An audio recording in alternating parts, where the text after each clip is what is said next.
이 책이 일에 대해 우리가 알고 있던 모든 것을 박살내준다고 합니다.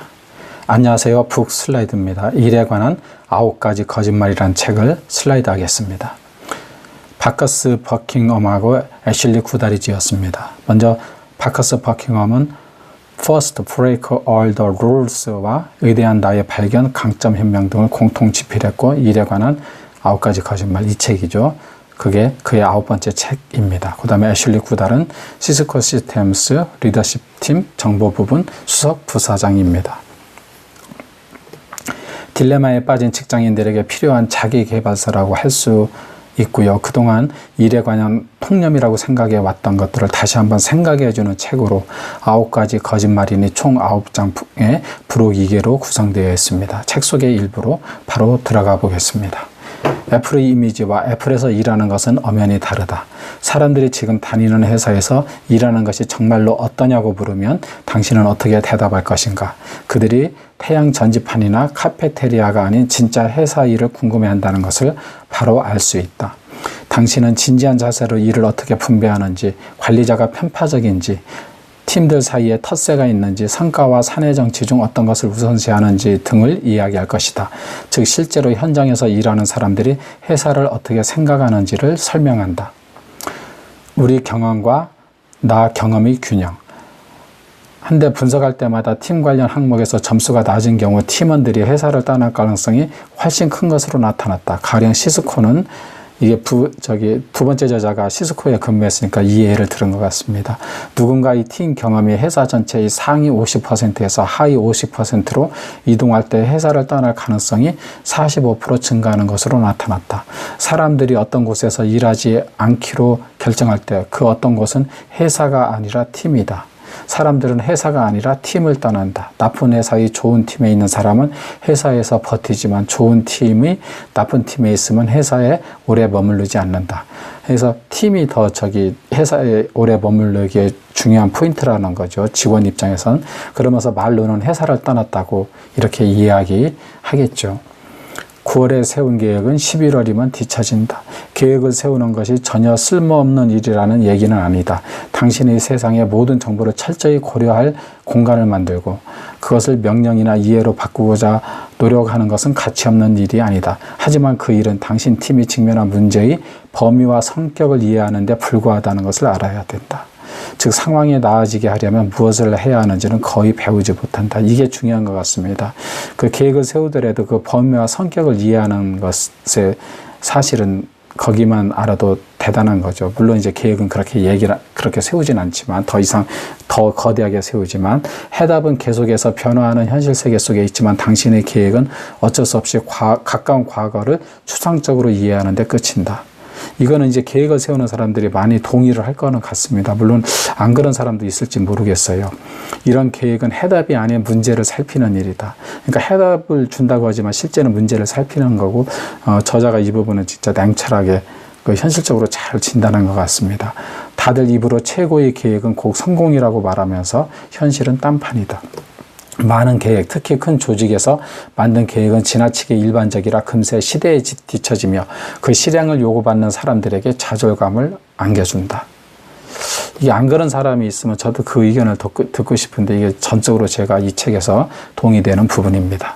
그 다음 거요. 가치 의식적 절차 스토리. 인식하든 그렇지 않든 당신에게는 이미 의식적인 절차가 있다. 당신이 반복적으로 하는 그것은 당신에게 무엇이 의미 있는 일인지 직원들에게 전달해 준다. 만약 우리가 당신을 일주일간 따라다닌다면 당신에게 의미 있는 일이 무엇인지 알아낼 수 있을 것이다. 가령 당신이 회의에 참석한다고 해보자. 당신은 몇 시에 나가는가? 5분 먼저 도착하는가?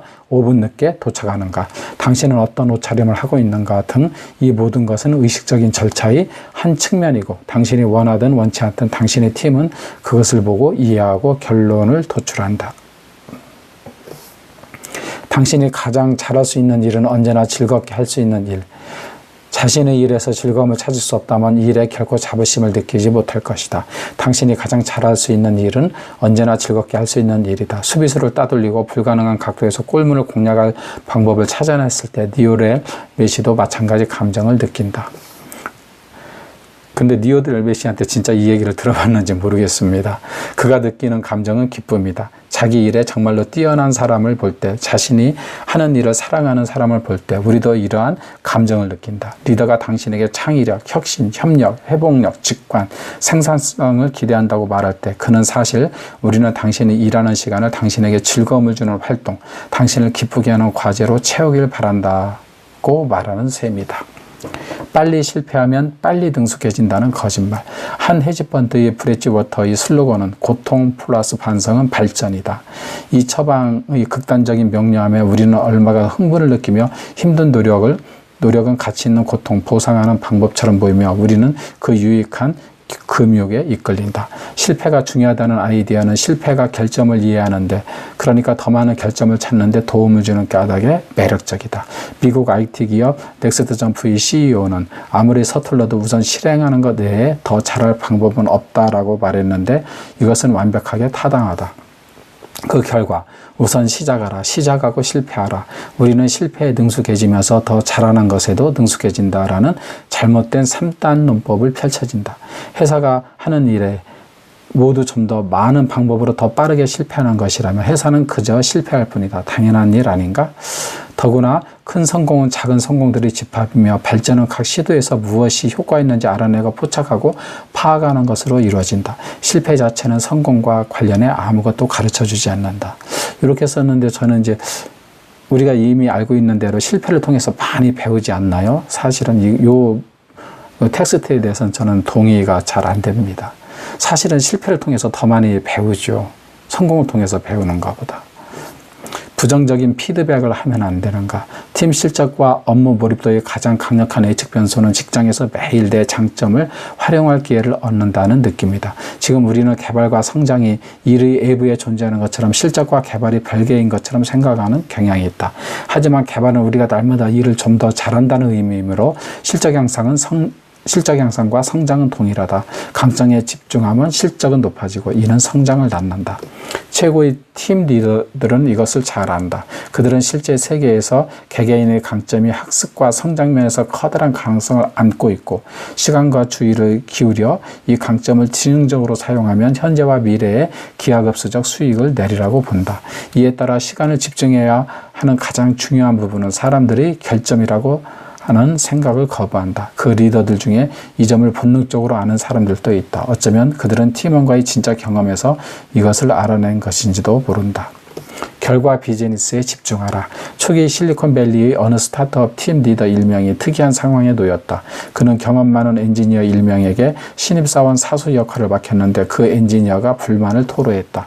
그는 신입사원이 건방지고 발끈하는 성격일 뿐만 아니라 끔찍한 냄새까지 풍긴다며 리더에게 그를 해고하라고 말했다. 그런데 그 별난 신입사원에게서 특별한 것을 발견한 팀 리더는 다른 해법을 내놓았다. 그는 두 사람이 동시에 사무실에 있지 않고 서로 교대로 업무를 처리하면 함께 일할 수 있으리라고 판단했다. 이렇게 해서 아타리 초기에 스티브 잡스는 야간 근무를 맡았다. 이거 보면서 저는 진짜 놀랐습니다. 그 팀 리더가 없었다면 오늘날의 스티브 잡스가 있었을까 이런 생각을 해봤고요. 진짜 팀 리더로서 자격이 있다 이런 생각이 들었습니다. 스티브 잡스의 이런 비화가 있었다는 것도 처음 알았고요.